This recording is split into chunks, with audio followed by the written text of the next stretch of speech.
Morning everyone, নমস্কার। আজকে হচ্ছে চৈত্র সংক্রান্তি, কালকে পয়লা বৈশাখ। তো সংক্রান্তির পুজো আছে আমাদের বাড়িতে, রান্না পুজো। তো সেই অনুপাতে সব কিছু তোড়জোড় শুরু হয়ে গেছে। আমিও চলে এসেছি বাপের বাড়িতে।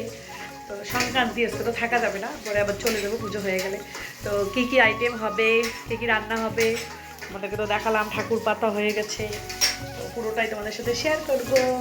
দেখা হচ্ছে একটু পরে। হয়ে গেছে পায়েস, মিষ্টান্ন, এটা হয়ে গেল ঘ্যাট। এখানে হচ্ছে চাটনি, যেটা আমি করছি।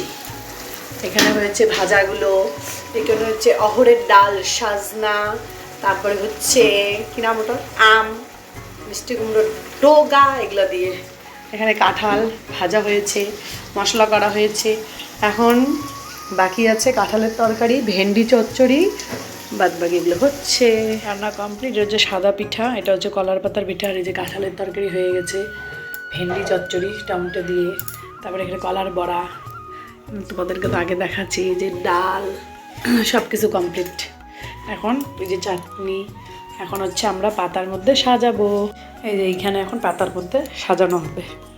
তারপরে আমি এবার দিব ভাই ছাতু ভাইদের হাতে। এবার আমি ওপর থেকে সব সবজিগুলোকে নিচে নামিয়ে নিয়ে এলাম, কারণ কি যেহেতু নিচে পুজোটা করতে হবে তার জন্য।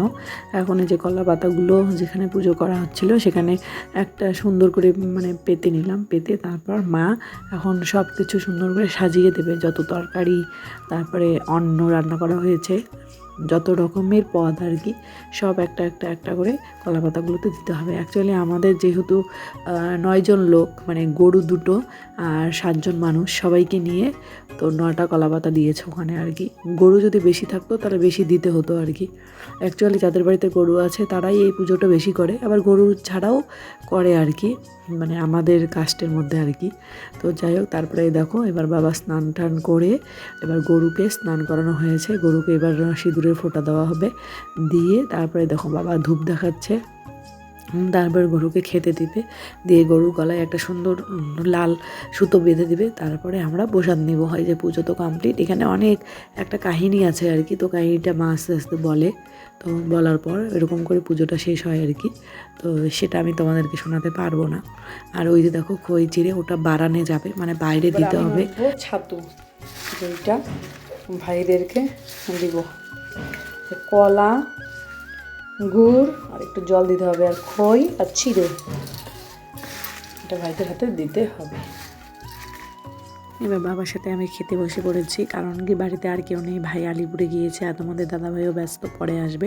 তো আমরা যেহেতু উপবাস ছিলাম সেহেতু প্রচণ্ড খেতে পেয়ে গেছিলো, তাই জন্য বাবা আর আমি বসে গেছি, মাও বসবে আমাদেরকে সব কিছু দিয়ে। আর সব রান্নাগুলো এত টেস্টি হয়েছে।